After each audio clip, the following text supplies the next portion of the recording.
মুসলিম শরীফের 9 নম্বর হাদিস। নবী সাল্লাল্লাহু আলাইহি ওয়াসাল্লাম জীবনের শেষের দিকের ঘটনা। তিনি মসজিদে বসে আছেন। কোন মসজিদ?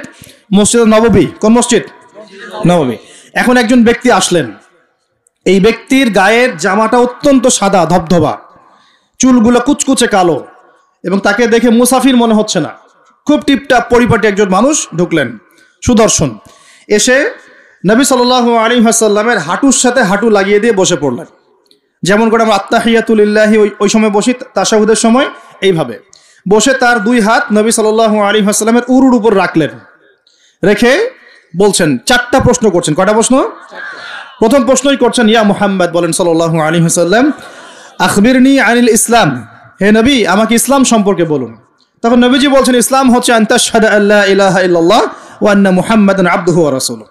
ইসলামের প্রথম বিষয় হচ্ছে তুমি আল্লাহই বিশ্বাস করবে, সাক্ষ্য দিবে আল্লাহ ছাড়া কোনো মাবুদ নাই, এবং মুহাম্মদ সাল্লাল্লাহু আলাইহি ওয়াসাল্লাম আল্লাহর বান্দা এবং রাসূল। এরপর আন তুকিমাস সালাহ, এরপর তুমি সালাত কায়েম করবে 5 ওয়াক্ত। ওয়া তুতিয়াজ যাকাত, তুমি যাকাত প্রদান করবে। ও তাসুম রমাদান, রমজান মাসে সওম বা রোজা রাখবে, এবং সামর্থ্য হলে তুমি হজ করবে। সামর্থ্য হলে হজ। এই 5টা হচ্ছে ইসলামের ভিত্তি। তখন যে প্রশ্ন করছে সেই ব্যক্তি বলছে, সাদাক্ত, আপনি সত্য বলেছেন। কি বলছেন? আপনি সত্য বলেছেন। তখন উমর রাদিয়াল্লাহু আনহু পাশ থেকে তিনি খুব অবাক হয়ে গেলেন। তিনি বলছেন, ফাআজিবনা লাহু, আমরা অবাক হলাম তার উত্তর শুনে। ইয়াসআলুহু ওয়া ইউসাদ্দিকুহু, সে নিজেই প্রশ্ন করলো আবার নিজেই উত্তর দিচ্ছে। নিজেই প্রশ্ন করলো ইসলাম কাকে বলে, আবার নিজেই বলছে সত্য বলেছেন আপনি। তার মানে কি উত্তর তার আগে থেকে জানা আছে? উত্তর তার আগে থেকে জানা আছে। তো সবাই অবাক হয়ে গেল। এরপর তিনি দ্বিতীয় প্রশ্ন করলেন এটা, ফাখবিরনি আনিল ঈমান, হে নবী আমাকে ঈমান সম্পর্কে বলেন। কি সম্পর্কে? ঈমান। এই যে গায়েব, গায়েব সম্পর্কে, ঈমান সম্পর্কে বলেন। কারণ ঈমান মানেই গায়েব। ঈমান মানে কি? গায়েব। দেখেন ঈমানের 6টা পিলার নবীজি বললেন। কয় পিলার? 6 পিলার নবীজি বলছেন। এখন ঈমান, আল ঈমান হচ্ছে আন তুমিনা বিল্লাহ, তুমি আল্লাহ বিশ্বাস করবে। কিসে বিশ্বাস করবে? আল্লাহ। দেখা যায়? আল্লাহকে দেখা যায়? আল্লাহ গায়েব না? গায়েব। ওয়া মালাইকাতিহি, আল্লাহর ফেরেশতা মণ্ডলীর প্রতি বিশ্বাস করবে। দেখা যায়? গায়েব না? আচ্ছা। ওয়া কুতুবিহি, আল্লাহ পাকের সমস্ত আসমানি কিতাবে বিশ্বাস করবে। কোরআন ছাড়া বাকিগুলো দেখা যায়? গায়েব না এগুলা? আচ্ছা। ওয়া রুসুলিহি, আল্লাহ পাকের সমস্ত রাসূলগণে বিশ্বাস করবে। দেখা গেছে রাসূল? আমরা কি আমাদের নবীকেও দেখেছি? এগুলো গায়েব না? গায়েব। ওয়াল ইয়াউমিল আখির, পরকালে বিশ্বাস করবে। পরকাল মানে মৃত্যুর পরের জীবন থেকে জান্নাত জাহান্নাম পর্যন্ত দেখেছি আমরা কেউ? এগুলো গায়েব না? গায়েব। ওয়া আন তুমিনা বিল কদরি খায়রিহি ওয়া শাররিহি, এবং তুমি তাকদীর বা ভাগ্যের ভালো মন্দে বিশ্বাস করবে। ভাগ্যকে দেখা যায়? লাউহে মাহফুজ আল্লাহ পাক ভাগ্য লিখেছেন না? দেখা যায়? কেউ জানে আগামীকাল কি হবে? জানে না। এই যে ঈমানের 6টা পিলার, এই 6টা পিলারকে মুখে স্বীকার করতে হয়, মনে বিশ্বাস করতে হয়, কাজেও বাস্তবায়ন করতে হয়। এই 6টা পিলার কি চোখে দেখা যায়? মুত্তাকিদের বৈশিষ্ট্য কি? আল্লাযীনা ইউমিনুনা বিল গায়বি, এই যে 6টা গায়েব, এগুলোতে যারা বিশ্বাস করে তারা হলো মুমিন। তারা কি? সুবহানাল্লাহ। আচ্ছা, আর 2টা প্রশ্ন বলে সামনে যাই। তৃতীয় প্রশ্ন করলেন, আখবিরনি আনিল ইহসান, আমাকে ইহসান সম্পর্কে বলেন। তখন নবীজি বলছেন, ইহসান হচ্ছে আন তা'বুদাল্লাহা কাআন্নাকা তারাহ, তুমি এমন ভাবে আল্লাহর ইবাদত করবে যেন তুমি আল্লাহকে দেখতে পারছো। বলেন সুবহানাল্লাহ। আল্লাহকে দেখা যায়? ওয়া ইল্লাম তাকুন তারাহ, তুমি যদি আল্লাহকে দেখতে না পারো, ফাইন্নাহু ইয়ারাক, তাহলে জেনে রাখবে আল্লাহ তোমাকে ঠিকই দেখছেন। দেখছেন না? এই কনসেপ্টটা, এই কনসিয়াসনেসের নাম হচ্ছে ইহসান, মানে আল্লাহকে হাজির নাজির জেনে ইবাদত করা। এই জিনিসটা যদি সবার ভিতরে থাকতো, কেউ কোনো দুর্নীতি করতে পারতো না, অন্যায় করতে পারতো না, কাউকে ঠকাতে পারতো না, সুদ খেতে পারতো না, ঘুষ খেতে পারতো না। কারণ সে ফিল করতো আর কেউ দেখুক না দেখুক আল্লাহ পাক আমাকে দেখছেন। এই জিনিসটা থাকলেই মানুষ পাপ থেকে দূরে থাকতে পারতো। আল্লাহ পাক আমাদেরকে ইহসান দান করুন বলি আমি। এটাই কিন্তু সুফিজমের একটা ভালো অংশ। অনেকে এটাকে সম্পূর্ণ বলেন যেটা প্রয়োজন নাই, হয়তো এরকম কথা আসে, কিন্তু এটা আধ্যাত্মিকত্বের দরকার আছে। এটা হলো ইহসান। এটাকে বলে ইহসানের মধ্য দিয়ে আল্লাহর মারিফত পাওয়া যায়। কি পাওয়া যায়? ইহসানের মধ্য দিয়ে আল্লাহর পরিচয়, আল্লাহর মারিফত পাওয়া যায়। যখন আপনি ফিল করবেন বা আমি ফিল করতে পারবো যে আল্লাহ পাক আমাকে সবসময় দেখছেন, সবসময় আমার সাথে আল্লাহ পাক আছেন। সাথে আছেন মানে কি? আমার পাশে আছেন। আল্লাহ পাক তার জ্ঞান দিয়ে, তার ক্ষমতা দিয়ে, সবকিছু দিয়ে আল্লাহ পাক আমাকে পরিবেষ্টন করে রেখেছেন। রাখেন নাই? তার দৃষ্টির বাইরে যাওয়ার ক্ষমতা আমার আছে? তার জ্ঞানের বাইরে যাওয়ার ক্ষমতা আছে? তার ক্ষমতার বাইরে যাওয়ার ক্ষমতা আমার আছে? অতএব এই হলো আল্লাহ কনসিয়াসনেস, যেটাকে আমরা বলি আল্লাহ কনসিয়াসনেস, মানে এহসান।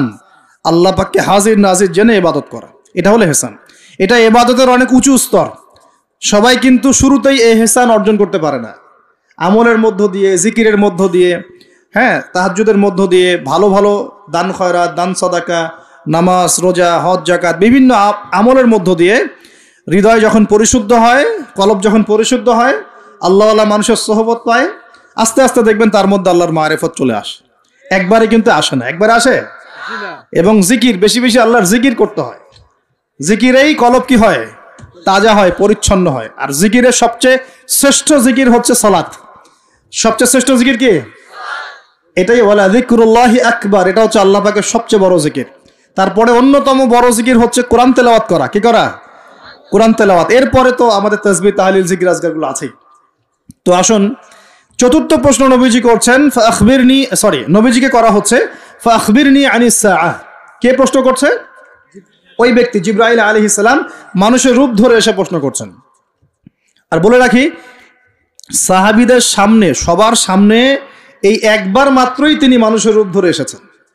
সবার সামনে, সবার সামনে পাবলিকলি, নবীর সামনে পাবলিকলি, সাহাবীদের সামনে এই একবার তিনি সবার সামনে মানুষের রূপ ধরে এসেছেন। এটাকে বলে হাদিসে জিবরিল। তখন চতুর্থ প্রশ্ন তিনি করছেন, ইয়া মুহাম্মদ আখবিরনি আনিস সাআহ, আমাকে কিয়ামত সম্পর্কে বলেন। কি সম্পর্কে? কিয়ামত। দেখেন, 4টা মৌলিক প্রশ্নের একটা কিয়ামত সম্পর্কে। তার মানে 25% প্রশ্ন কিয়ামত সম্পর্কে। বুঝতে পারছেন? 4টা মৌলিক প্রশ্নের একটা কিন্তু কিয়ামত সম্পর্কে। কেন প্রশ্ন করলেন? কারণ সচেতনতা, সচেতন থাকা যায় যেন, কিয়ামতের সাইনগুলো দেখা গেলে, নিদর্শন দেখা গেলে সচেতন হওয়া যায় যেন, এজন্যে। হাত গুটিয়ে বসে থাকার জন্য না। প্রশ্ন করছেন কিয়ামত কবে হবে। নবীজি বলছেন, মাল মাসউলু আনহা বিআ'লামা মিনাস সাইল, এই বিষয়ে প্রশ্নকারী উত্তরদাতার চেয়ে বেশি জানে না। মানে উত্তরদাতা এবং প্রশ্নকারীর জ্ঞান এখানে আসলে সমান। এখানে কেউ জানে না কিয়ামত এক্স্যাক্টলি কবে হবে। কেউ কি জানে? জানে না। তখন তিনি আবার প্রশ্ন করছেন, 5 নম্বর প্রশ্ন। কত নম্বর? 5ম প্রশ্ন করছেন, ফাখবিরনি আন আমারাতিহা, তাহলে আমাকে কিছু আলামত বলে দেন। কি বলে দেন? এখন নবী সাল্লাল্লাহু আলাইহি ওয়াসাল্লাম অন্যান্য হাদিসগুলোতে অনেক আলামত বলেছেন, কিন্তু এই হাদিসে গিয়ে মাত্র 2টা আলামত বলছেন। কয়টা? মাত্র 2টা। আমি টুকটাক ক্ষুদ্র গবেষণা করে দেখেছি, বড় বড় যে আলামতগুলো আছে এগুলো বাদ দিয়ে ছোট ছোট যে আলামতগুলো আছে এগুলোকে এই 2টার মধ্যে ফেলে দেয়া যায়। এই 2টোর মধ্যেই ফেলে দেয়া যায়। এটা পরে বোঝাবো ইনশাআল্লাহ। তো নবীজি বলছেন মাত্র 2টো আলামত কিয়ামতের। কয়টা? একটা বলছেন তিনি, আনতালিদাল আমাতু রাব্বাতুহা, আনতালিদাল আমাতু রাব্বাতুহা, দাসী তার মনিবকে জন্ম দিবে। কি করবে? দাসী তার মনিবকে জন্ম দিবে। এবার দাসী কেমন করে মনিবকে জন্ম দেয়? দাসী বোঝেন কিনা? এখন তো দাসীর সিস্টেমটা নাই, আছে? এখন নাই, কিন্তু ইসলামে তো আছে, আছে না? আচ্ছা, দাসী মনিবকে জন্ম দিবে কিভাবে? এখানে 3টা ব্যাখ্যা পাওয়া যায়। একটা হচ্ছে যে পিতা মাতার সাথে শেষ জামানায় দাস দাসীর মতো আচরণ করা হবে। করা হচ্ছে কিনা? হচ্ছে না? অবশ্যই হচ্ছে। সম্পত্তির জন্য সন্তান পিতাকে হত্যা পর্যন্ত করছে কিনা? করছে না? এগুলো অহরহ হচ্ছে। জানি না আপনাদের অবস্থা কেমন। বড় বড় শহরগুলোর অবস্থা ভালো না। নীতি নৈতিকতা, সামাজিক মূল্যবোধ আস্তে আস্তে দিন দিন অবক্ষয় হচ্ছে না? হচ্ছে। এগুলো থেকে ফেরাবে কে? ইসলাম অন্য কিছু ফেরাতে পারবে? আসুন, দাসী মনিবকে জন্ম দিবে একটা ব্যাখ্যা হলো পিতা মাতার সাথে দাস দাসীর মতো আচরণ করা হবে, যেটা এখন হচ্ছে। বৃদ্ধাশ্রমের প্রয়োজন ছিল আগে, এখন দিন দিন বৃদ্ধাশ্রম বাড়ছে না? শেষ বয়সে গিয়ে আমাদের পিতা মাতারা একা হয়ে যাচ্ছে না? শাশুড়িকে দেখছে না, মাকে দেখছে না, কোন কোন ক্ষেত্রে স্ত্রীকে দেখছে, মাকে দেখছে না। কোন কোন ক্ষেত্রে দেখা যায় শাশুড়িকে দেখছে, নিজের মাকে দেখছে না। এমন হচ্ছে না? এগুলো হচ্ছে। আর বাবা যে সারা দিন সারা জীবন তাকে এই যে কোলে পিঠে করে মানুষ করলো, শেষ বয়সে সেই বাবাকে আজকে বৃদ্ধাশ্রমে থাকতে হচ্ছে না? অনেক উচ্চশিক্ষিত মানুষের বাবাও বৃদ্ধাশ্রমে থাকে, আছে না? তাহলে কোন শিক্ষা দিলাম সন্তানকে? শেষ বয়সে পিতাকেই দেখে না। এটা এখনকার চলমান একটা বড় ফিতনা। আমরা এই হাদিসটা স্মরণ রাখবো। নবীজি বলেছেন সেই ব্যক্তি ধ্বংস হয়ে যাক।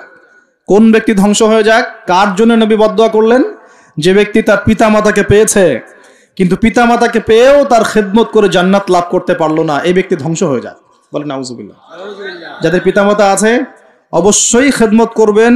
ওয়ালা তাকুল লাহুমা উফফিন ওয়ালা তানহারহুমা, তাদেরকে বিরক্ত হয়ে উফ শব্দটাও বলা যাবে না এবং ধমকের সুরে কথা বলা যাবে না, বরং বলতে হবে ওয়াকুর রাব্বিরহামহুমা কামা রাব্বায়ানি সগীরা, এই দোয়া করতে হবে।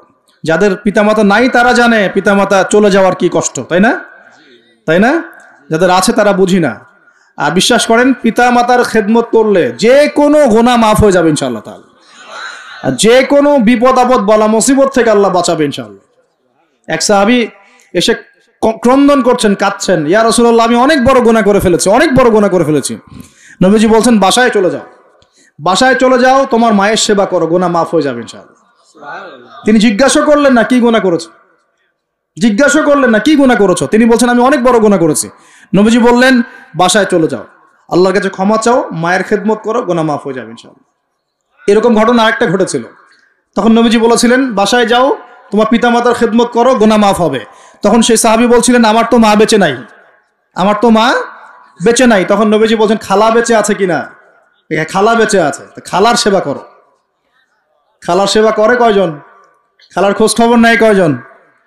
এই বিষয়গুলো খেয়াল রাখবেন। যদি আপনি আমি চাই, এটা একটা হাদিস, যদি আপনি আমি চাই, পছন্দ করি যে আল্লাহ পাক আমাকে বেহিসাব রিজিক দান করুক, চাই না আমরা?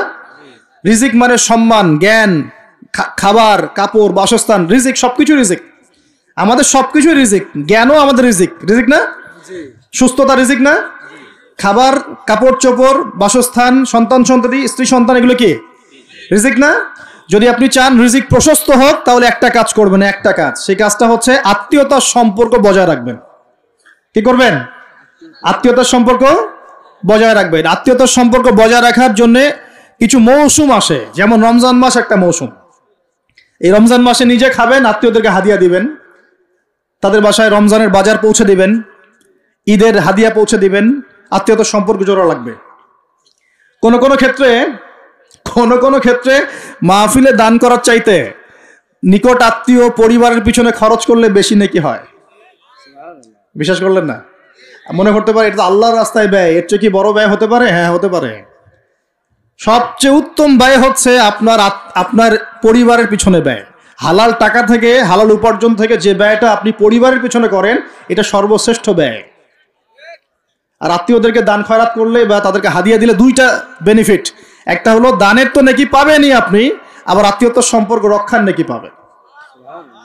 যখন আল্লাহ পাক সমস্ত সৃষ্টি করলেন মহাবিশ্বের, আর বিশ্বাস করেন প্রত্যেকটা সৃষ্টির কিন্তু প্রাণ আছে, বিশ্বাস করেন না? আকাশেরও জীবন আছে, এই মাটিরও জীবন আছে, পাহাড়ের জীবন আছে, সমুদ্রের জীবন আছে, সবকিছুর জীবন আছে। ওই সায়েন্স আমাদেরকে যেটা শেখায় এটা জীব, এটা জড়, এই সংজ্ঞা ঠিক না, এই সংজ্ঞা ঠিক না। তখন আল্লাহ পাক বলছেন যে শোনো, তোমার ব্যাপারে আমার ফয়সালা এবং ওয়াদা হচ্ছে যে তোমাকে টিকিয়ে রাখবে, যে তোমাকে টিকিয়ে রাখবে আমি তার ব্যাপারে খুব রহম হব, দয়ালু হব ইনশাআল্লাহ। আর যে তোমাকে নষ্ট করে ফেলবে তার সাথে আমি সম্পর্ক নষ্ট করে ফেলবো। আত্মীয়তার সম্পর্ক খুব ইম্পর্টেন্ট। তো রিজিক যদি প্রশস্ত হতে চান তাহলে অবশ্যই আত্মীয়তার সম্পর্ক বজায় রাখবে, ঠিক আছে? আল্লাহ তৌফিক দান করুন, আমিন। আর শেষ জামানায় তো ভাই বাবা ছেলের সাথে দূরত্ব, মা ছেলের সাথে দূরত্ব, ভাই ভাইকে দেখতে পারে না। আমরা তো সালামও দিই এখন হিসেব করে, দল দেখে সালাম দেই, হ্যাঁ মানুষ দেখে সালাম দেই, এবং আমার তরিকার কিনা, আমার দলের কিনা, আমার মাযহাবের কিনা, আমার সংগঠনের কিনা, এগুলো দেখে দেখে সালাম দেয়, তাই না? প্রিয় ভাইরা, এটাও কিয়ামতের লক্ষণ। বিশ্বাস করলেন না? আখিরুজ্জামানে হাদিসের মধ্যে স্পষ্ট আসছে কিয়ামতের আগে আগে সালাম মানুষ বেছে বেছে দেওয়া শুরু করবে। কি বলা নাই, সবই বলা আছে। কিয়ামতের আগে আগে মানুষ সালাম বেছে বেছে দেওয়া শুরু করবে, আর মসজিদগুলো হবে চাকচিক্যময়, হেদায়েত উঠে যাবে, মসজিদের মধ্যে শোরগোল বেড়ে যাবে, হট্টগোল বেড়ে যাবে। হচ্ছে না এগুলা? এমনও কঠিন হাদিস আছে যে মানুষ নামাজ পড়বে কিন্তু মুসল্লিদের মধ্যে একজন প্রকৃত মুমিন খুঁজে পাওয়া যাবে না। বলেন নাউজুবিল্লাহ। বহু মানুষ নামাজ পড়ছে, সুদ খাচ্ছে না?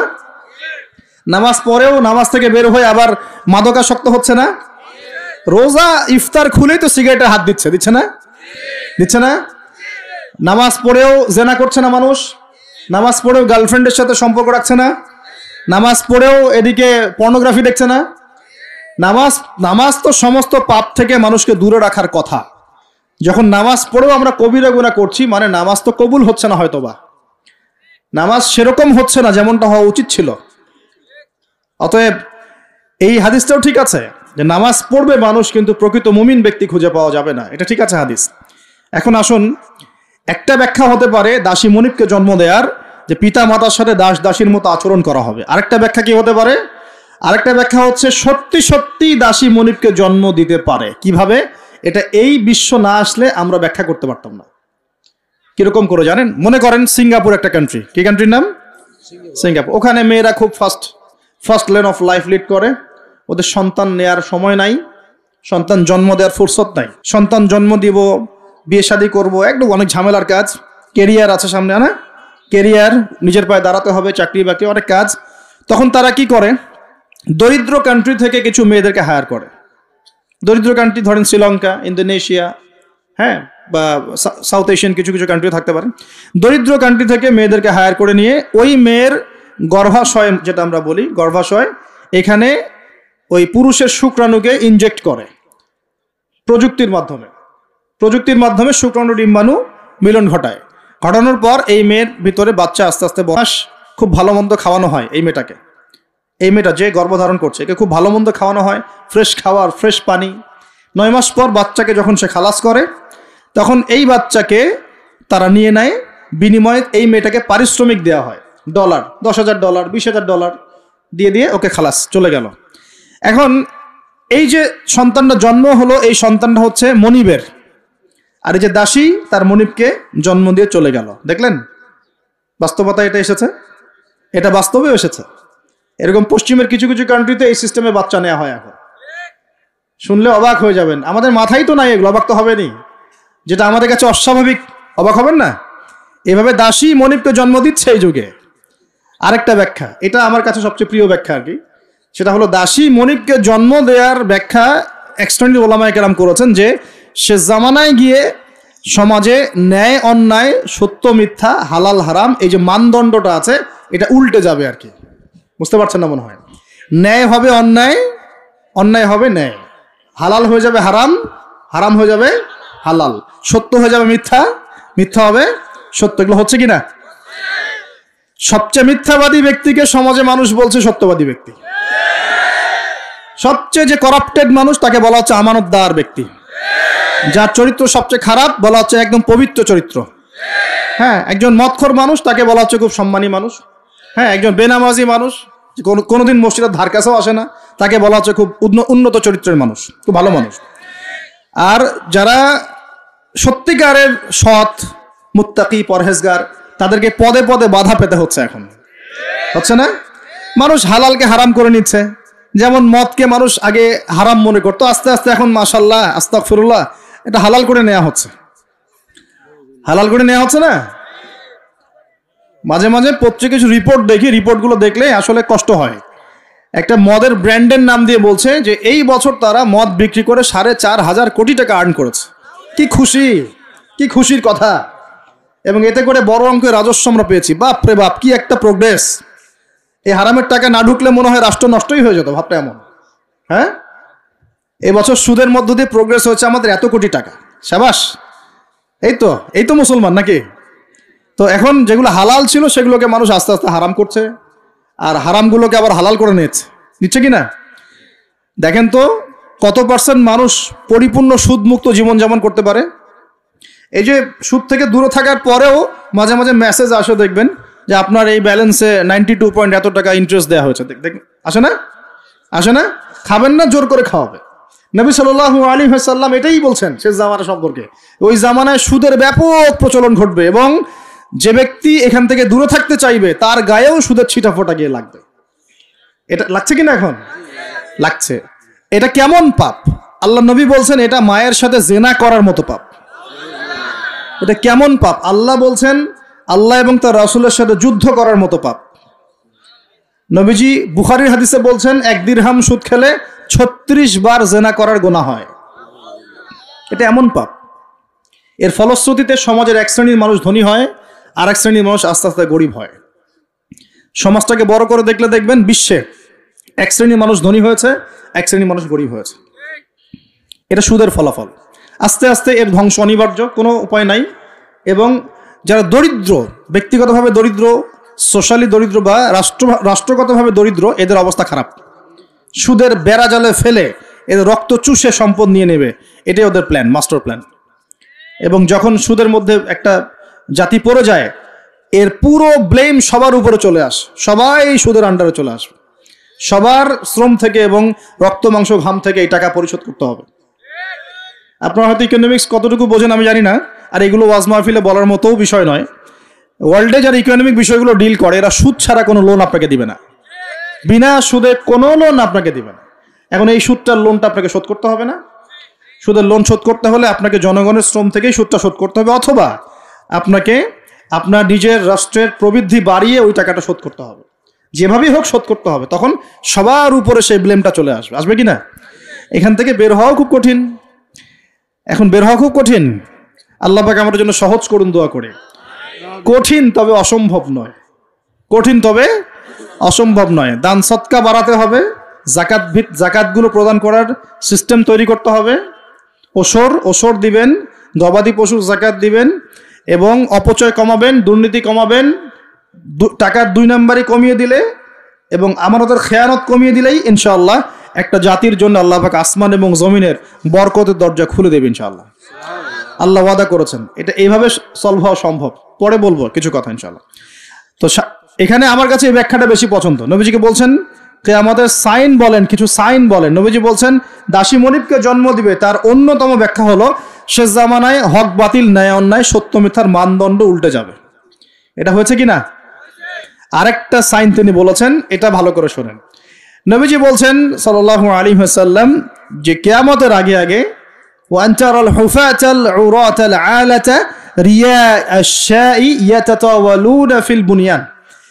নবীজি বলছেন কিয়ামতের অন্যতম নিদর্শন হবে সমাজের সবচেয়ে নিকৃষ্ট শ্রেণীর মানুষ। নিকৃষ্ট বলতে দরিদ্র, একদম দরিদ্র, যার পায়ে স্যান্ডেল পরার টাকা ছিল না, গায়ে জামা কেনার টাকা ছিল না। হুফাতাল উরাতাল আলাতা রিয়া আশ-শাই, রাখাল, রাখাল, রিয়া আশ-শাই মানে রাখাল, একদম রাখাল শ্রেণীর মানুষ। এরা কি করবে? ইয়াতাতাওয়ালুনা ফিল বুনিয়ান, এরা উঁচু উঁচু বিল্ডিং নির্মাণ করবে না, বরং উঁচু উঁচু বিল্ডিং নির্মাণের প্রতিযোগিতা করবে। কি করবে? এখানে নির্মাণ করা অর্থ, ইয়াতাতাওয়ালুনা মানে কিন্তু বানানো না, মানে কি করা? কম্পিটিশন করা, প্রতিযোগিতা। আপনার 10 তলা, আমার 11, আপনার 12, আমার 13, আপনার 15, আমার 20। এই যে ইয়াতাতাওয়ালুনা ফিল বুনিয়ান, এই যুগটা চলছে না এখন? এই যুগটা কি 200-300 বছর আগে ছিল? তাহলে বুঝতে পারছি না সময় কাছাকাছি। এটা বোঝার জন্য কি পিএইচডি করার দরকার আছে? চোখ কান খুললেই তো দেখা যায়।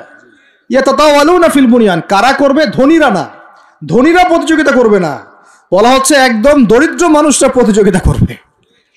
এখন উত্তর দেন তো দেখি, কিভাবে গরিব মানুষ এরকম বিল্ডিং নির্মাণের প্রতিযোগিতা করতে পারে? হ্যাঁ, সুদ খাইলে। আরেকটা হচ্ছে অন্যের সম্পদ আত্মসাৎ করতে পারলে। এই দুইটা অপশন, হয় সুদ খাবে অথবা অন্যের সম্পদ গ্রাস করবে। মানে 1 নাম্বার পদ্ধতিতে করা সম্ভব না, 2 নাম্বারই করতে হবে। ঠিক আছে? আরেকটা অপশন হচ্ছে যদি গুপ্তধন পান, যদি মাটি থেকে গুপ্তধন বের হয়। হ্যাঁ, গুপ্তধনও বের হয় তো, আল্লাহ পাক তো ধন দিয়েছেন মুসলিমদেরকে, দেন নাই? ওই যে মধ্যপ্রাচ্যের কান্ট্রিগুলো দেখবেন, আজকে থেকে 60-70 বছর আগে তাদের অবস্থা দেখবেন, তারা বেদুইনের মতো জীবনযাপন করত। তারপরে 60-70 বছর হলো যে পেট্রোলিয়াম বের হয়েছে, ব্ল্যাক গোল্ড, যেটাকে আমরা বলি black oil, black gold.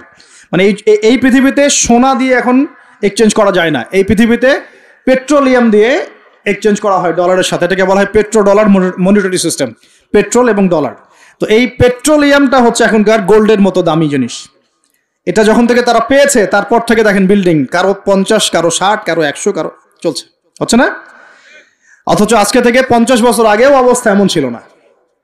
ইয়াতাতাওয়ালুনা feel বুনিয়ান, আর কি বাকি আছে কিয়ামতের আলামত বলেন? আর কি বলবো? এই দুটোর মধ্যেই সব পড়ে যাবে। এবার এই ব্যক্তি উঠলেন, কোন ব্যক্তি? ওই যে জিবরাইল আলাইহিস সালাম এবার উঠে চলে যাচ্ছেন, আর সবাই চুপচাপ বসে আছেন। মানে অনেক সময় হয় না, খুব চুপ করে সবাই বসে থাকে, সাইলেন্স, পিন ড্রপ সাইলেন্স। এবার নবী সাল্লাল্লাহু আলাইহি নিজে বলছেন, ইয়া ওমর, হে ওমর, আতাদরি মানিস সাইল, তুমি কি জানো এই ব্যক্তি কে যে প্রশ্ন করলো? কে চলে গেল প্রশ্ন করে। তখন নবীজিকে ওমর রাদিয়াল্লাহু আনহু বলছেন, আল্লাহু ওয়া রাসূলুহু আ'লাম, আল্লাহ এবং তার রাসূলই ভালো জানেন এই ব্যক্তিকে। নবীজি বলছেন, ইন্নাহু জিবরিল, এই ব্যক্তি হচ্ছে জিবরাইল আলাইহিস সালাম। বলেন সুবহানাল্লাহ। আতাকুম ইউআল্লিমুকুম দীনাকুম, তিনি এসেছিলেন তোমাদেরকে তোমাদের দ্বীন ইসলাম শেখাতে। তিনি এসেছিলেন তোমাদেরকে তোমাদের দ্বীন শেখাতে। কেন আসছেন তাহলে? দ্বীন শেখাতে। তাহলে দ্বীনের প্রশ্ন কয়টা বের হলো? ইসলাম কাকে বলে, ঈমান কাকে বলে, ইহসান কাকে বলে, কিয়ামত কবে হবে। তাহলে দ্বীনের পড়াশোনার মধ্যে কিয়ামতের আলামতগুলো পড়তে হবে না? এটা 25% হলো না? নবীজি বলে দিলেন আমি তো জানি না কবে কিয়ামত হবে, আবার প্রশ্ন করলেন তাহলে আলামত বলেন। কেন? কারণ সচেতনতা। এখান থেকে আমাদের টপিক কোনটা? এই যে মুমিন পেয়েছেন, মুমিনের সংজ্ঞা কয়টা পিলারে বিশ্বাস করতে হবে? পিলারগুলো বলেন। আল্লাহে বিশ্বাস 1, 2 নাম্বার ফেরেশতা মণ্ডলীতে বিশ্বাস, 3 নাম্বার আসমানি কিতাব সমূহে বিশ্বাস, 4 নাম্বার নবী রাসূলগণে বিশ্বাস, 5 পরকালের জীবনে বিশ্বাস, আর 6 তাকদীর ভাগ্যের ভালো মন্দে বিশ্বাস। এই 6টা কি গায়েব কি না? এখন একটু বোঝেন বর্তমান বিশ্বের সাথে আমাদের সংঘর্ষ কোথায়, একটু বোঝেন এবার। আমরা ইমানদার হতে হলে এই 6টা বিষয় বিশ্বাস করতেই হবে, না হলে কেউ মুমিন হতে পারবে না। আর এই 6টা বিষয় কি চোখে দেখা যায়, স্পর্শ করা যায়, পরীক্ষাগারে পরীক্ষা করা যায়, কোনো যুক্তি বিজ্ঞান দর্শন দিয়ে কোনো সিদ্ধান্তে আসা যায় না। আমরা এগুলো বিশ্বাস করি আল্লাহর ওহীর জ্ঞানের আলোকে। কিসের আলোকে? আল্লাহ পাক বলেছেন, রাসূল বলেছেন, বাস বিশ্বাস করি। এখানে আমরা কোনো যুক্তি বিজ্ঞান দর্শনের ধার ধারি না দাঁড়িয়ে। আচ্ছা, কিন্তু এখনকার পশ্চিমা শিক্ষা ব্যবস্থা, যার ছোঁয়া এখন পুরো বিশ্বেই লেগে গেছে, প্রায় অলমোস্ট এভরি কান্ট্রিতে, তাদের জ্ঞানতাত্ত্বিক একটা সংজ্ঞা আছে, দর্শন আছে। কি সেটা? তারা পরীক্ষা নিরীক্ষা যুক্তি বিজ্ঞান দর্শন এর বাইরে কোনো কিছুকেই তারা সিদ্ধান্ত হিসেবে গ্রহণ করবে না, জ্ঞান হিসেবে গ্রহণ করবেন না। তারা পানিকে বিশ্বাস করে, পরীক্ষা করে দেখবে যে হাইড্রোজেন অক্সিজেন মিলে পানি হয়, এটা বিশ্বাস করলো, ঠিক আছে। তারা কঠিন তরল বায়বীয় পদার্থে বিশ্বাস করে, তারা চাঁদে বিশ্বাস করে, তারা মঙ্গল গ্রহে বিশ্বাস করে, ইত্যাদি ইত্যাদি। কিন্তু তারা এই চাঁদ, মঙ্গল গ্রহ, মহাবিশ্বের স্রষ্টাকে বিশ্বাস করে না, কারণ তাকে দেখা যায় না। আমি কি বোঝাতে পারছি পার্থক্য কোন জায়গায়? তারা এটা বিশ্বাস করে যে হ্যাঁ, বিগ ব্যাং, মহাধুম করে একটা বিস্ফোরণ হলো আর মহাবিশ্ব সৃষ্টি হয়ে গেল, এটা ওরা বিশ্বাস করে। এই বিস্ফোরণ যে আল্লাহ পাক ঘটিয়েছেন এটাতে বিশ্বাস করবে না। বুঝতে পারছেন না মনে হয়? তারা বিশ্বাস করে যে হ্যাঁ, এই যে পানি খাচ্ছি, পানি একটা জিনিস, তরল পদার্থ খাচ্ছি, কিন্তু এই পানি যে কেউ সৃষ্টি করেছেন এটাতে তারা বিশ্বাস করবে না। তারা মনে করে হাইড্রোজেন অক্সিজেন মিলে পানি হয়, কে সৃষ্টি করলো সেটা তিনি বিশ্বাস করবে না। এটাকে আমরা ফিলোসফির ভাষায় বলি এপিস্টিমোলজি। কি বলি? খুব কঠিন শব্দ। এপিস্টিমোলজি মানে হলো জ্ঞান তত্ত্ব। কি তত্ত্ব? ওদের জ্ঞান তত্ত্ব হচ্ছে যে পরীক্ষা নিরীক্ষা পর্যবেক্ষণ ছাড়া কোনো জ্ঞান নেওয়া যাবে না। কিন্তু আমরা দেখি আল্লাহকে আমরা পরীক্ষাগারে পরীক্ষা করতে পারবো? ফেরেশতাকে পারবো? জিন জাতি, আমাদের আত্মা, রূহ, কবরের আযাব, জান্নাত জাহান্নাম, হ্যাঁ ওই যে কবরের ফেরেশতা আসবে, প্রশ্নোত্তর, হ্যাঁ ওই যে কিয়ামতের মাঠে সূর্য নেমে আসবে, ঘামবে মানুষ, হ্যাঁ তারপরে যে আগের নবী রাসূলগণ, আগের আসমানি কিতাব, তাকদীর, ভাগ্য, আগামীকাল কি হবে, এগুলোকে পরীক্ষাগারে প্রমাণ করতে পারবেন। এই কারণেই তারা আমাদের এই ধর্মীয় কনসেপ্টে বিশ্বাস করে না। আমি কি বুঝতে পারছি কেন বিশ্বাস করে না? ওদের সাথে আমাদের জ্ঞানতাত্ত্বিক আদর্শের দর্শনে পার্থক্য আছে। এখন এই কারণেই তারা যেহেতু স্রষ্টায় বিশ্বাস করে না, এখন মানুষের সৃষ্টি তত্ত্ব দিতে হবে, একটা দিতে হবে না? কেমন করে মানুষ সৃষ্টি হলো, কোত্থেকে আসলো, কেমন ছিল আমাদের আদিম পুরুষরা, দিতে হবে কিনা? এই কারণে বিভিন্ন মতবাদ তারা দিয়েছে, এই অ্যামিবা থেকে, ওই কোষ থেকে, অমুক থেকে, তমুক থেকে, এর মধ্যে একটা দিয়েছে ওই যে বিবর্তন থেকে। দেখেন নাই? আচ্ছা, এগুলো এমনি এমনি না, কারণ ওদের দর্শনটা চাপিয়ে দেওয়ার জোরপূর্বক চেষ্টা করা হচ্ছে এখানে, আর কিছু না। এখানে যে বিশ্বাস করে যে আমাদের একজন স্রষ্টা আছেন আল্লাহ রাব্বুল আলামিন, এবং তিনি প্রথম সৃষ্টি করেছেন আদম আলাইহিস সালামকে, তাকে নাম জ্ঞান শিক্ষা দিয়েছেন, তার পাজর থেকে হাওয়া আলাইহিস সালামকে সৃষ্টি করেছেন, জান্নাতে রেখেছেন, পরীক্ষা নিয়েছেন, শয়তান প্রলুব্ধ করেছে, তাই না? তারপর আমরা দুনিয়াতে চলে এসেছি, আমরা এসেছি জান্নাত থেকে পৃথিবীতে, এবং আমাদের পিতা, আদি পিতা আদম আলাইহিস সালাম এই কনসেপ্ট যে বিশ্বাস করে, তার কি বিবর্তনের প্রয়োজন আছে? আর যেহেতু ওরা এই কনসেপ্টে বিশ্বাস করে না, এই কারণে একটা সৃষ্টি তত্ত্ব দেওয়ার খাতিরে এইসব মতবাদ দিয়ে দিয়েছে। মতবাদ দেয়, দেখ, মত প্রকাশ করে করুক, সেটা বুঝলাম, স্বাধীনতা আছে, কিন্তু জোর করে চাপিয়ে দিতে হবে কেন? যারা অমুসলিম সমাজ বা যারা নাস্তিক, যারা পশ্চিমা সভ্যতার সংস্কৃতির ধারক বাহক, তারা এগুলো বিশ্বাস করে করুক। একজন মুসলিম তো করে না, করে? মুসলিম সমাজের মানুষ কি করে? তাহলে মুসলিম সমাজের মানুষকে এগুলো পড়াতে হবে কেন? এই জায়গাটাই তো সমস্যা। আমরা কি চাপিয়ে দিচ্ছি কোনো কিছু? যে আপনার ঘাট ধরে ইসলাম কবুল করো, এরকম কথা কেউ বলে? আমরা কি করি? আমরা কোরআন সুন্নাহ থেকে সত্যটা স্পষ্ট করি। যার ইচ্ছা হয় সে ইসলাম কবুল করবে, যার ইচ্ছা হয় সে করবে না। লাকুম দীনুকুম ওয়ালিয়া দিন, তোমার দিন তোমার জন্য, আমাদের দিন আমার জন্য। তোমরা যদি কোরআন সুন্নাহ মেনে নাও, আত্মসমর্পণ করো, ইনশাআল্লাহ তোমরা জান্নাতে যাবে, ইনশাআল্লাহ তোমরা আমাদের ভাই হয়ে যাবে।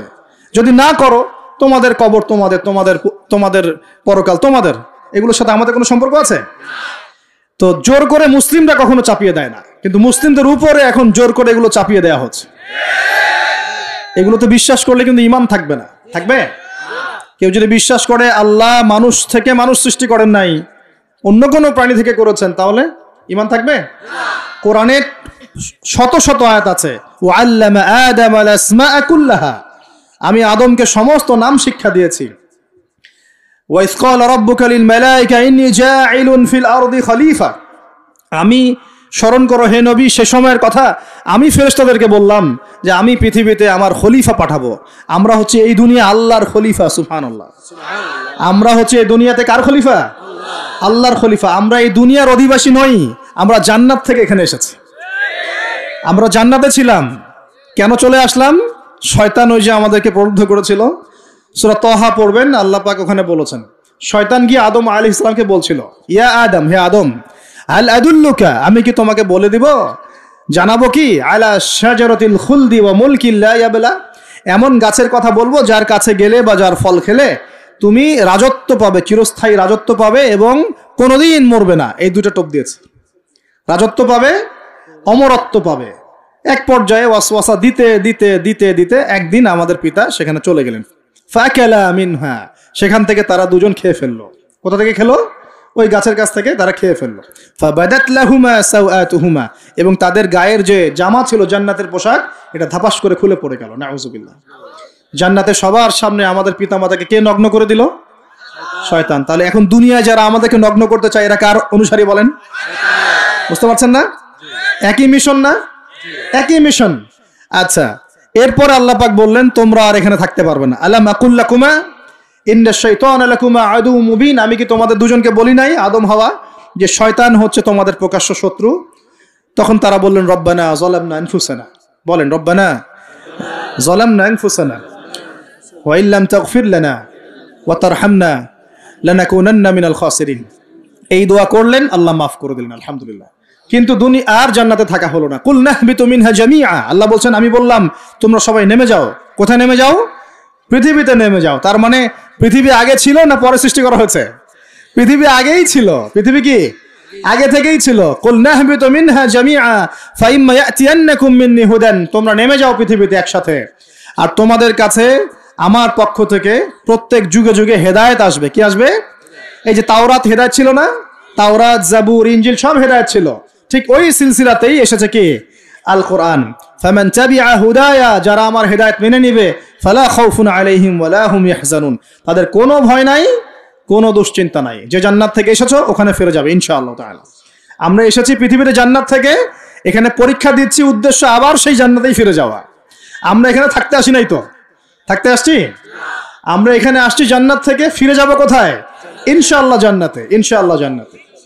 আর জান্নাতীদের 120 কাতার হবে। কত কাতার? 120 কাতার। তার মধ্যে 80 কাতার হবে উম্মতে মুহাম্মাদি, বলেন সুবহানাল্লাহ। আর এই উম্মতে মুহাম্মাদির মধ্যে আরো 70,000 স্পেশাল মানুষ আছে। কত হাজার? যারা বিনা হিসেবে, বিনা আযাবে ডাইরেক্ট জান্নাতে যাবে ইনশাআল্লাহ। তবে অন্য একটা হাদিসে আসছে যে প্রত্যেক হাজারের সাথে আরো 70,000। তবে শর্ত কঠিন। কিরকম শর্ত?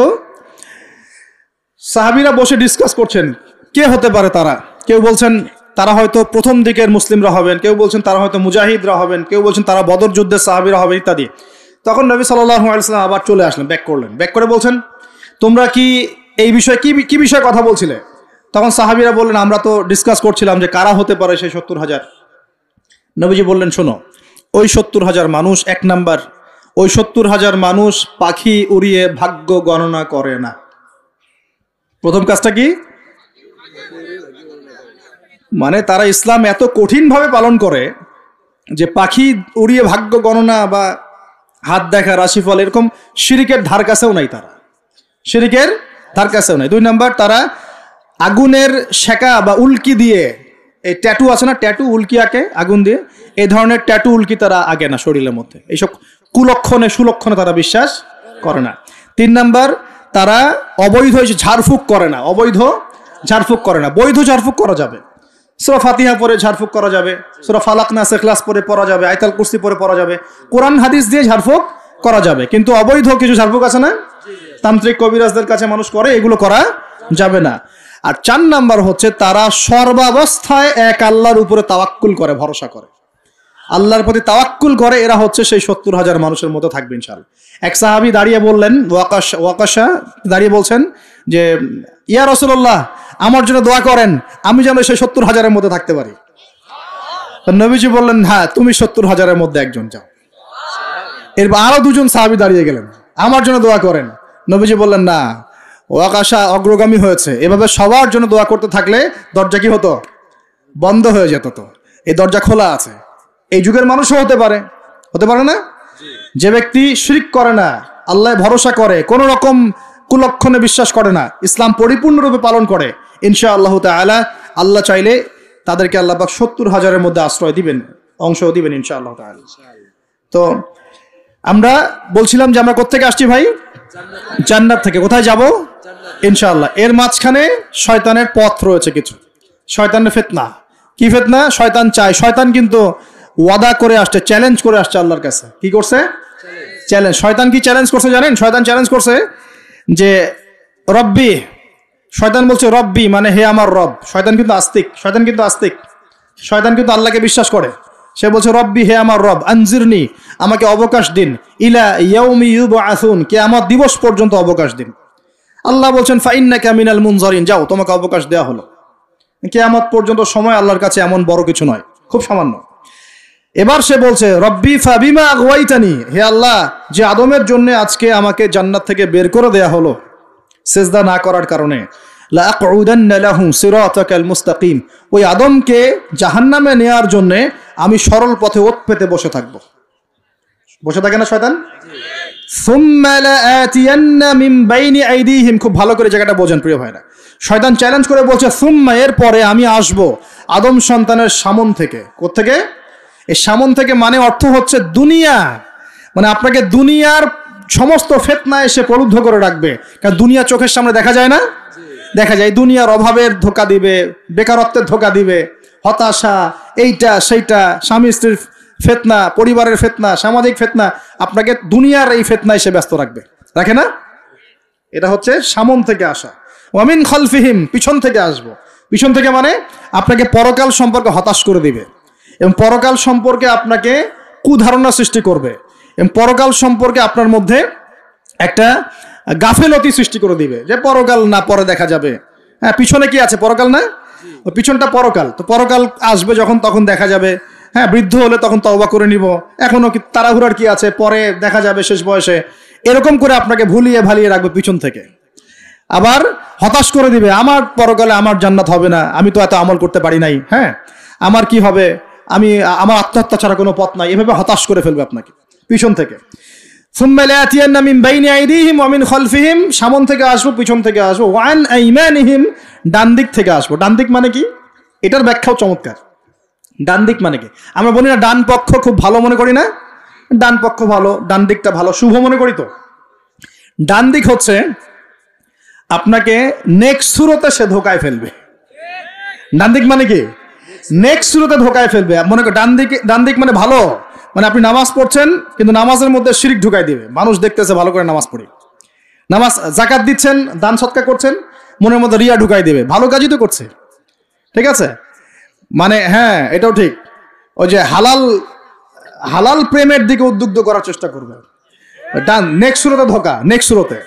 হ্যাঁ, নেক্সট মানে আলেম হয়েছে মানুষ, সবাই একদম বড় বক্তা আলেম সব বলছে, মনের মধ্যে অহংকার, নেক্সট সুরতে ধোকা, ঠিক আছে। বা মনে হচ্ছে যে এক ভাইয়ের গীবত তহমত সমালোচনা করাকে সে দিনের পথে সংগ্রাম মনে করছে, নেক্সট সুরতে ধোকা।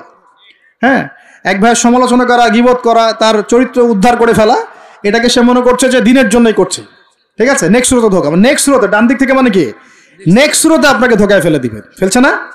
ফেলছে। কিন্তু এটা কিন্তু ডেঞ্জারাস। এটা কাদের জন্য? এটা আবেদ মানুষদের জন্যই, যারা আল্লাহকে মানে, রাসূলকে মানে, চেষ্টা করে দিনের পথে চলার জন্য, এদেরকে সে ডান দিক থেকে আসবে আর কি। মানে আমাদের ক্ষেত্রে আল্লাহ পাক হেফাজত করুন বলি আমিন। আর চতুর্থটা হলো ওয়ান শামাইলিহিম, ওদের বাম দিক থেকে আসবো। এটা কেমন? এটা হচ্ছে ফাসেক জালেম শ্রেণীর মানুষ যারা, তাদের সামনে মদ, জুয়া, জেনা সবকিছু উন্মুক্ত করে দিবে, এগুলোর পিছনে ছোট এখন। তো এইভাবে চতুর্দিক থেকে শয়তান আসবে এবং বলবে, আল্লাহকে বলেছে ওয়ালা তাজিদু আকসারহুম শাকিরিন, আল্লাহ আপনি বেশিরভাগ আদম সন্তানকেই শুকরগুজার পাবেন না। এটা কি বাস্তব না? এখন বেশিরভাগ মুসলিম নামাজ পড়ে না? পড়ে না? বেশিরভাগ মুসলিম যাকাত দেয় কি দেয় না? রমজান মাস আসছে দেখবেন বেশিরভাগই অনেকেই রোজা রাখবে না, আছে না? রমজান মাসে মানুষ বেপরদায় চলছে না? রোজা রেখেও মানুষ মাপে কম দিবে না? নামাজ পড়েও সুদ খাচ্ছে না? মানে বেশিরভাগ মানুষ কিন্তু সত্যি সত্যি আল্লাহর পথে নাই। এই পৃথিবীতে বেশিরভাগ মানুষ বলছে আল্লাহর সন্তান আছে, নাউজুবিল্লাহ। খ্রিস্টানরা বলছে না আল্লাহর সন্তান আছে?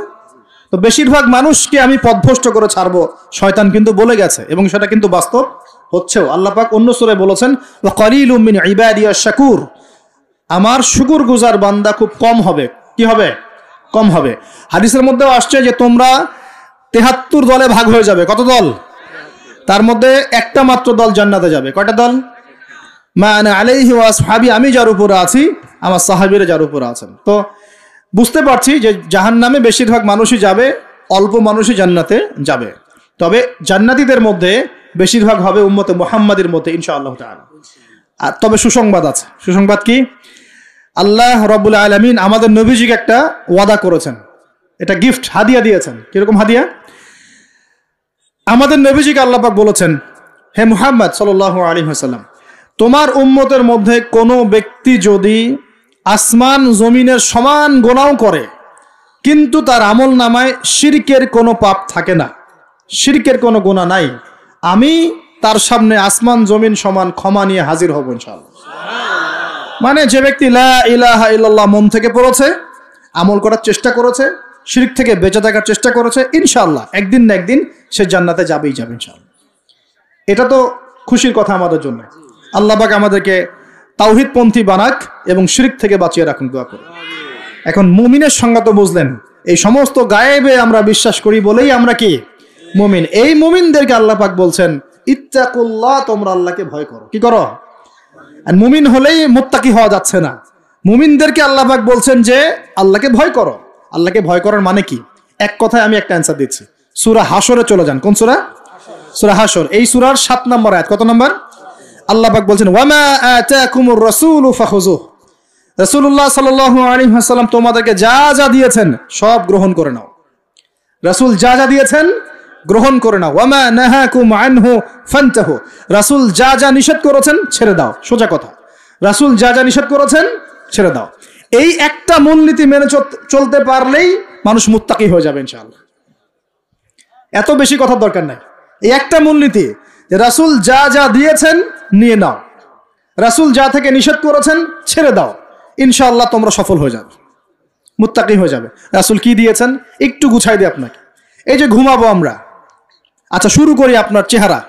রাসূল কি আমাদেরকে ক্লিন শেভ চেহারা দিয়েছেন? হ্যাঁ, আজকে এক ভাই আমাকে টেক্সট করলো, কোথায় জানি বাংলাদেশের বাধ্যতামূলক করা হয়েছে একটা প্রতিষ্ঠানে ভর্তি হতে হলে ক্লিন শেভ করতে হবে। তো চিন্তা করেন কিভাবে ফোর্স করা হচ্ছে। এভাবে তো বলতে পারতেন যে যার ইচ্ছা হয় সে শেভ করবে, যার ইচ্ছা হয় সে দাড়ি রাখবে। এটা চাপিয়ে দেওয়া হলো না? হলো? এটা চাপিয়ে দেওয়া হলো না? আমরা যদি বলি যার ইচ্ছা হয় সে শেভ করবে, যার ইচ্ছা হয় সে দাড়ি রাখবে, এটা কি চাপিয়ে দেওয়া হলো? এটা কি দাড়ি রাখা চাপিয়ে দিলাম? কিন্তু তারা বলছে দাড়ি শেভ না করলে ভর্তি হওয়া যাবে না। চাপিয়ে দিল না? ধ্বংস হোক এদের। কি হোক এদের? ধ্বংস হোক। আল্লাহ পাক ধ্বংস করুক এদেরকে। যারা নবীর সুন্নতকে এভাবে জবাই করে এদেরকে ধ্বংস করুক আল্লাহ পাক। একটা মানুষ একা একা করে একটা জিনিস, একা একা সে করে, একা একা সে নিজের আমল মনে করে, তার কাছে মনে হয়, সে মনে করে হ্যাঁ এটা একটা গুনার কাজ করছি, এক সময় ছেড়ে দিব ইনশাআল্লাহ, মনে করেন এমন মানুষ, এদেরকে আল্লাহ পাক মাফ করে দিবেন ইনশাআল্লাহ। এই মানুষগুলোকে আল্লাহ মাফ করে দিবে ইনশাআল্লাহ। আমি আল্লাহকে চিনি, আমার কাছে মনে হয় আমি আল্লাহকে চিনি।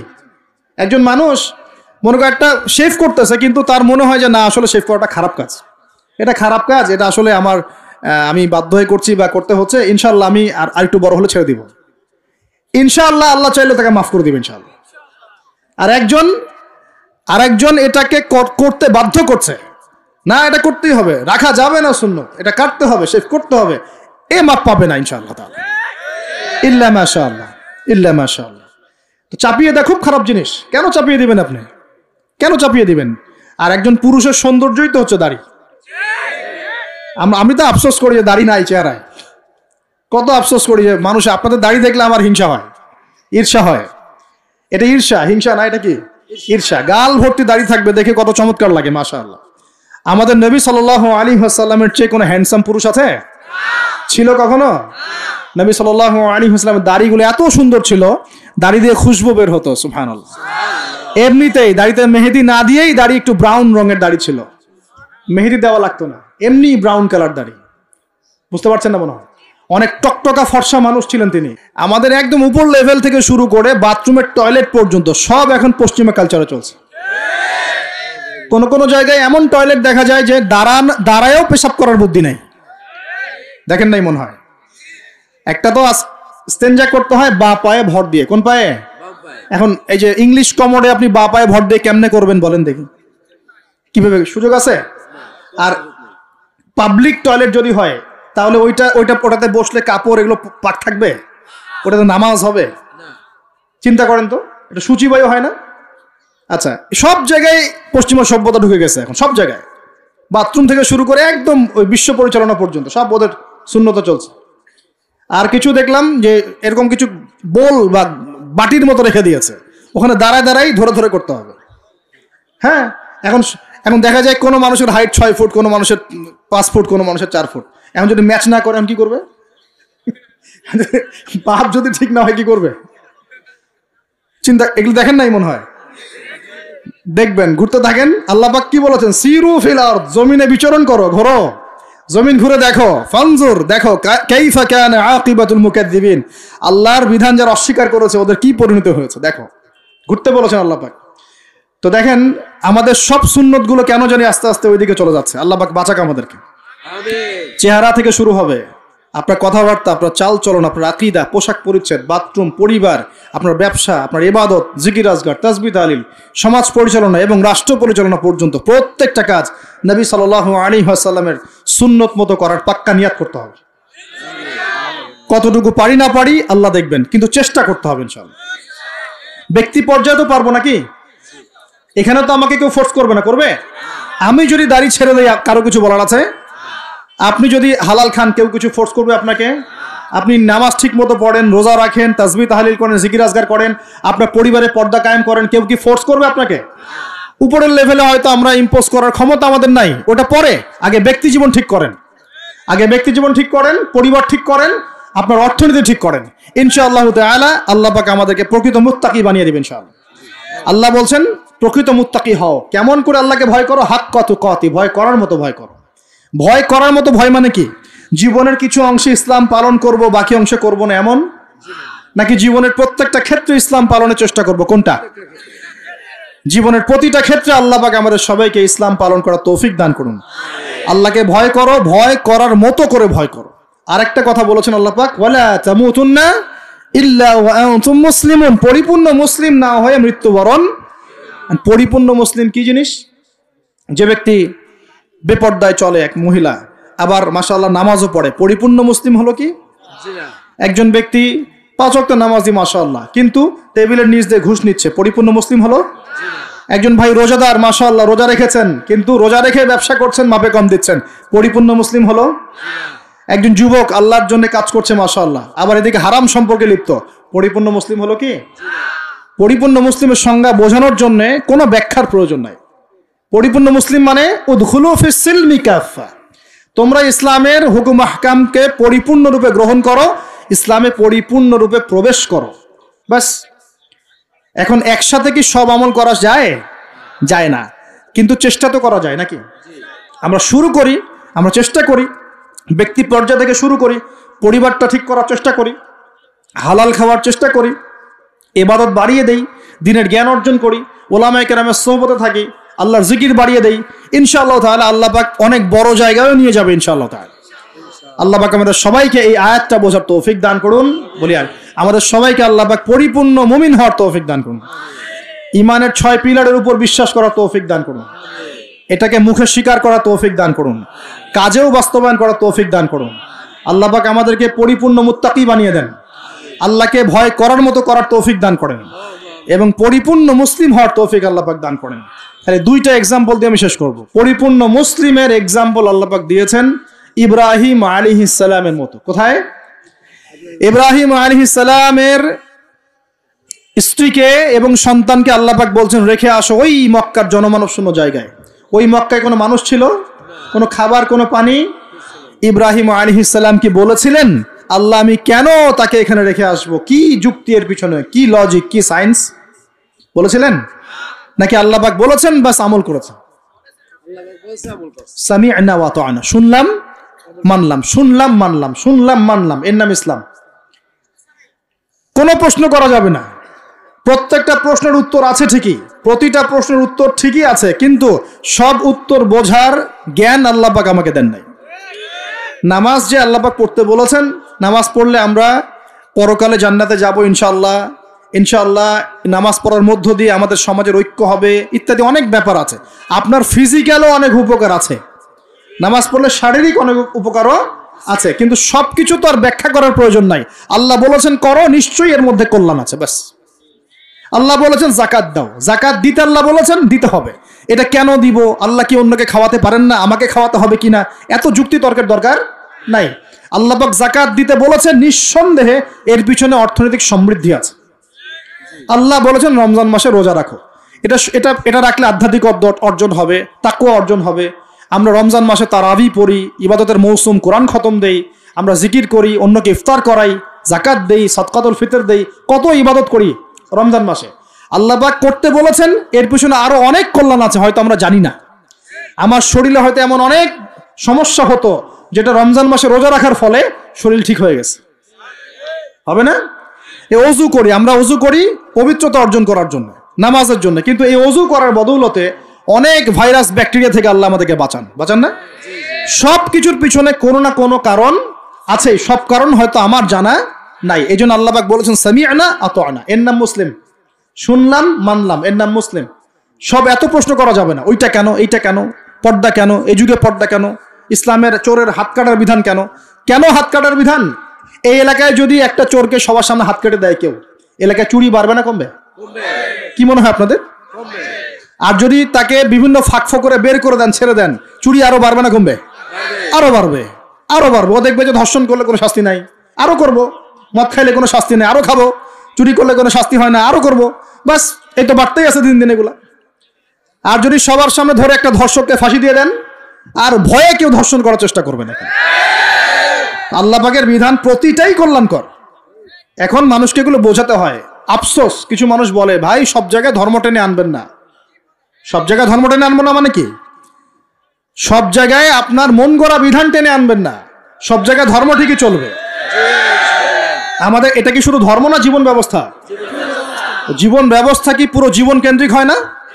এখানে ব্যক্তি জীবনের হেদায়েত নাই, এখানে পারিবারিক হেদায়েত নাই, অর্থনৈতিক হেদায়েত নাই, সামাজিক হেদায়েত নাই। তাহলে সব জায়গায় ইসলাম চলবে না কেন? কেন চলবে না? এটাই হলো আমাদের এখনকার বিশ্বের চ্যালেঞ্জ। এই জায়গায় সবাইকে আবার পরিপূর্ণ মুসলিম হওয়ার তৌফিক আল্লাহ পাক দান করুন বলি আমি। আরেকটা এক্সাম্পল দিব। হ্যাঁ, সন্তানকে কুরবানি করতে বলেছেন আল্লাহ পাক, মনে আছে? ইব্রাহিম আলাইহিস সালামকে বলেছিলেন কেন এই ছোট্ট বাচ্চাটাকে হত্যা করব, জবাই করব? আল্লাহ পাকের হুকুম এসেছে, চোখ বন্ধ করে পালন করতে গিয়েছে। আল্লাহ পাক তো চান নাই যে সন্তানকে হত্যা করা হোক। আল্লাহ পাক পরীক্ষা নিয়েছেন, আল্লাহ পরীক্ষা নিয়েছে। ওই স্মৃতি কিয়ামত পর্যন্ত মানুষ ঈদুল আজহায় পালন করে না? শুধুমাত্র ওই স্মৃতির ফলে দেখবেন কোটি কোটি মিলিয়ন মিলিয়ন মানুষের পেটের মধ্যে খাবার যায়। ওই যে কুরবানি দেয়, খেয়াল করে দেখবেন, তাই না? কোটি কোটি মানুষ সেই গোশত খায় না? একটা ঘটনাকে দিয়ে আল্লাহ রাব্বুল আলামিন কিয়ামত পর্যন্ত মিলিয়ন বিলিয়ন মানুষকে খাওয়ানোর ব্যবস্থা করেছেন। এটাই একমাত্র ব্যাখ্যা নয়, আমি জাস্ট একটা ব্যাখ্যা করলাম, আরো অনেক ব্যাখ্যা আছে। এটা একটা পরীক্ষা। আল্লাহ রাব্বুল আলামিনের প্রতিটা বিধানই মানবতার কল্যাণে। চোখ বন্ধ করে বিশ্বাস করলে সে মুসলিম। আল্লাহ পাক এটাই বলছেন, ওয়ালা তামুতুন্না, ভুলেও মৃত্যুবরণ করো না। ওয়ালা তামুতুন্না, ভুলেও মৃত্যুবরণ করো না। ইল্লা ওয়া আনতুম মুসলিমুন, পরিপূর্ণরূপে ইসলাম কবুল না করে, আত্মসমর্পণ না করে ভুলেও মৃত্যুবরণ করো না। মৃত্যু কবে আসবে জানি? তাহলে কি অপেক্ষায় বসে থাকবো, নাকি এই সুযোগ থাকতেই পরিপূর্ণ মুসলিম হব? কোনটা? খালি একটা কাজ করতে হবে, আল্লাহ রাসূল যা দিয়েছেন তা গ্রহণ করব, যা ছাড়তে বলেছেন ছেড়ে দেবো ইনশাআল্লাহ। কোরআনে যা আছে আমল করার চেষ্টা করব, যা নাই ছেড়ে দেবো ইনশাআল্লাহ। যদি দেখা যায় বাধ্য হয়ে আমি পাপে লিপ্ত হয়ে যাচ্ছি, হতাশ হবেন না, তওবা করে আবার ফিরে আসবেন। পথ চলতে গিয়ে হোঁচট খেয়েছেন, ভালো পথে চলছেন কিন্তু হোঁচট খেয়েছেন, হতাশ হবেন না, ওযু করবেন, নামাজ পড়ে আবার তওবা করবেন ইনশাআল্লাহ। যতবার পাপ হবে ততবার তওবা করবেন ইনশাআল্লাহ। আল্লাহ পাক আমাদের চেষ্টা দেখবেন ইনশাআল্লাহ। আমল দিয়ে কেউ জান্নাতে যাবে না, আমল দিয়ে কেউ জান্নাতে যেতে পারবে না। আল্লাহ পাক যাকে রহম করবেন, দয়া করবেন, শুধু সে ব্যক্তি জান্নাতে যাবে ইনশাআল্লাহ। আর ইনশাআল্লাহ যদি আমরা চেষ্টা করি, মন থেকে 100% চেষ্টা করি, ইনশাআল্লাহ আল্লাহ পাক ওই চেষ্টার ওসিলায় হলেও আমাদেরকে মাফ করে দেবেন ইনশাআল্লাহ। আমরা আশাবাদী আল্লাহ পাক আমাদের সবাইকে ক্ষমা করবেন ইনশাআল্লাহ তাআলা। আমরা শিরক করব না, বেদাতি আমলে যাব না, হারাম খাবো না, আল্লাহর হুকুম আহকামের বিরুদ্ধাচরণ করব না, এবং নবীর সুন্নত মেনে চলার চেষ্টা করবো ইনশাআল্লাহ তাআলা। আল্লাহ পাক এই ওসিলায় আমাদের সবার গুনাহগুলোকে মাফ করে দেন। আমরা দোয়া করি আল্লাহ পাক সবাইকে যেন পরিপূর্ণ মুসলিম হওয়ার তৌফিক দান করেন, নামাজি বানিয়ে দেন, আসন্ন রমজানে 30টা রোজা সুস্থতার সাথে রাখার তৌফিক দান করেন।